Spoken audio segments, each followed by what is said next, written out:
Ce nombre vous dit quelque chose? Et celui-ci? Certainement, beaucoup d'entre vous ne savent pas ce que c'est et c'est leur première fois de voir des nombres pareils. D'ailleurs, j'ai demandé à une amie qui a sa licence en mathématiques. Cette dernière m'a fait comprendre que c'est sa première fois de voir et d'entendre des trucs pareils. C'est tout à fait normal que vous l'ignorez puisqu'on ne nous enseigne pas à l'école. 3 tétration 4 n'est pas égal à 3 exposant 4.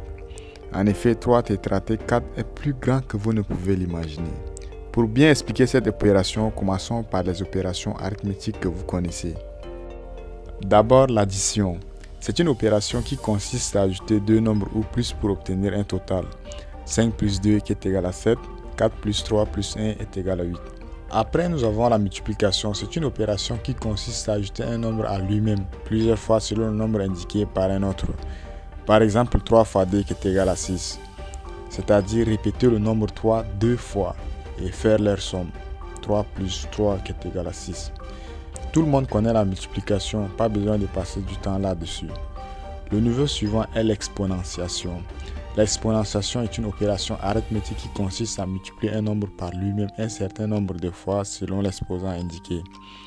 Par exemple, 10 exposant 3 qui est égal à 10 fois 10 fois 10, ça donne 1000. 2 exposant 3, 2 fois 2 fois 2. Il y a aussi une autre manière d'écrire. 10 flèche 3. La flèche représente l'expression de la puissance itérée. L'exponentiation est une forme de multiplication répétée, tout comme la multiplication est une forme d'addition répétée. La tétration est le niveau suivant après l'exponentiation. On l'appelle aussi superexponentiation, hyperpuissance, la définition selon Wikipédia.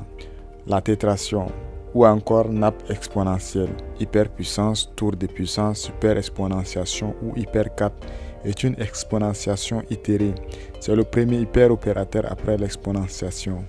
L'exponentiation répète la multiplication, la tétration, quant à elle, répète l'exponentiation.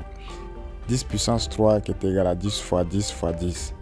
Mais 10 tétraté 3, 10 tétration 3 est égal à 10 à la puissance 10 à la puissance 10, qui est égal à 10 à la puissance 10 milliards. Et si on essaye de calculer le tout, on aura un grand nombre. On peut aussi l'écrire avec l'expression de la puissance itérée. 10 flèche flèche 3 qui est égal à 10 flèche 10 flèche 10. Et reprenons notre premier exemple. 3 tétration 4 qui est égal à 3 à la puissance 3 à la puissance 3 à la puissance 3. Ou 3 flèche flèche 4 3 flèche 3 flèche 3 flèche 3. Et bon, voyons, ça donne combien? 3 fois 3 expo 3 ça donne 9. Et 3 expo 9 ça donne 19 683. La tétration est beaucoup moins commune dans les applications pratiques courantes par rapport aux autres opérations comme l'addition, la soustraction, la multiplication, la division et l'exponentiation. Elle est surtout explorée dans des contextes mathématiques avancés et théoriques. Après la tétration, nous avons la pentation. La pentation est comme une tétration répétée. L'expression de la pentation s'écrit avec 3 flèches. Précédemment, pour la tétration, c'était avec 2 flèches. Ici, c'est avec 3 flèches. 3 flèches, flèche, flèche, 4. La pentation est la répétition de l'opération de tétration, comme la tétration est la répétition de l'opération d'exponentiation. Après, nous avons l'hexation, l'heptation, l'octation et ainsi de suite. Et on tend vers des grands nombres comme Google, centillion, millimillion et Googleplex et enfin le nombre de grammes. Certainement, il y en a d'autres, mais je vais m'arrêter ici. Je laisserai le lien vers mes sources dans la description pour ceux qui sont intéressés. Merci d'avoir regardé la vidéo jusqu'à la fin. J'espère qu'elle vous a plu. Si c'est le cas, laissez un j'aime.